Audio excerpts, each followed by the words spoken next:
కొన్నట్లే ఉంటాయి.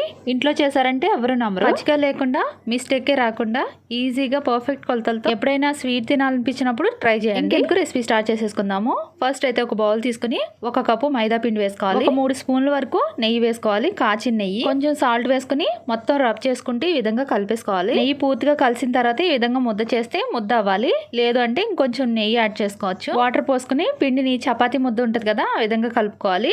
మరీ గట్టిగా కాదు, అలాగని మరీ మెత్తగా కాదు, స్మూత్ డౌ లాగా ప్రిపేర్ చేసుకోవాలి. కలిపెట్టుకుని దాని మీద మూత పెట్టి ఒక 15 నిమిషాలు పక్కన పెట్టేసుకోవాలి. నెక్స్ట్ స్టవ్ ఆన్ చేసుకుని ఒక ప్యాన్ పెట్టుకుని 1/4 కప్పు పంచదార వేసుకోవాలి. 1 కప్పు పిండికి 1/4 కప్పు పంచదార సరిపోతుంది. అదే 1/4 కప్పుతో వాటర్ కూడా పోసుకుని పంచదార మెల్ట్ అయ్యేంత వరకు కలుపుకోవాలి. దీనికి పాకం అంటూ ఏమి లేదు, అలాగని గులాబ్ జామ్ పాకం కూడా కాదు. 2 యాలకులు దంచుకుని ఇందులో వేసుకుని కలుపుకోవాలి.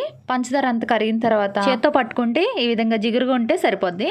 ఇంకా స్టవ్ ఆఫ్ చేసేసుకోవచ్చు. ఈ పాకం చల్లారకుండా మూత పెట్టి పక్కన పెట్టుకోవాలి. కలిపెట్టుకున్న పిండిని ఒకసారి స్మూత్ గా కలుపుకుని 4 బాల్స్ కింద రెడీ చేసుకుని పక్కన ఉంచుకోవాలి. పిండి చల్లుకుని ఒక్కొక్కటి చపాతీ కింద రోల్ చేసుకోవాలి. పల్చగా కొంచెం పెద్ద సైజులో వచ్చేలాగా చేసుకుంటే సరిపోద్ది. ఒకటి చేసుకుని పక్కన పెట్టుకున్న తర్వాత సెకండ్ వన్ కూడా ఈ విధంగా చేసుకుని ఒక గిన్నెలోకి ఆయిల్ వేసుకుని దీనిలో కొంచెం మైదా పిండి వేసుకుని 2 మిక్స్ చేసుకోవాలి. ఇది పేస్ట్ లాగా అయింది కదా, దీన్ని ఈ చపాతీ మీద వేసేసుకోవాలి. పైన మొత్తం స్ప్రెడ్ అయ్యేలాగా స్పూన్ తో ఈ విధంగా ఈవెన్ గా చేసేసుకోవాలి. ముందు చేసుకున్న చపాతీని పైనుంచి వేసేసుకుని పైన వైపు కొంచెం పొడిపిండి చల్లుకుంటూ ఈ విధంగా రోల్ చేసేసుకోవాలి. ఈ చివరికి వచ్చేసరికి స్టిక్ అవ్వదు. ఈ విధంగా ప్రెస్ చేసుకుని కొంచెం వాటర్ తో అద్దుకుంటే పూర్తిగా స్టిక్ అయిపోతుంది.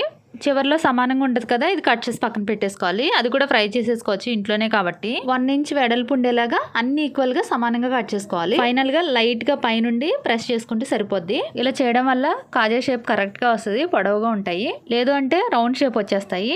స్టవ్ ఆన్ చేసుకుని ప్యాన్ పెట్టుకుని ఆయిల్ వేసుకోవాలి. డీప్ ఫ్రైకి సరిపడా ఆయిల్ గోరువెచ్చగా అయిన తర్వాత ఈ కాజాలన్నీ వేసేసుకుని వాటంతట అవే పైకి వస్తాయి.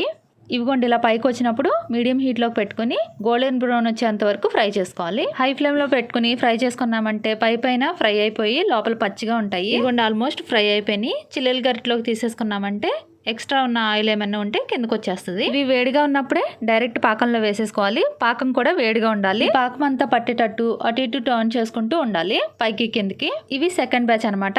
ఇవి వేసుకునేటప్పుడు ఏంటంటే ఆయిల్ బాగా హీట్ మీద ఉంటుంది కదా, అలా డైరెక్ట్ గా వేసేయకూడదు, వెంటనే మాడిపోతాయి. స్టవ్ ఆఫ్ చేసేసుకుని గోరువెచ్చగా అయిన తర్వాత స్టార్టింగ్ ఎలాగైతే చేసుకున్నామో సేమ్ అలానే ప్రాసెస్ చేసుకోవాలి. చూడండి చక్కగా జ్యూసీగా ఉన్నాయి.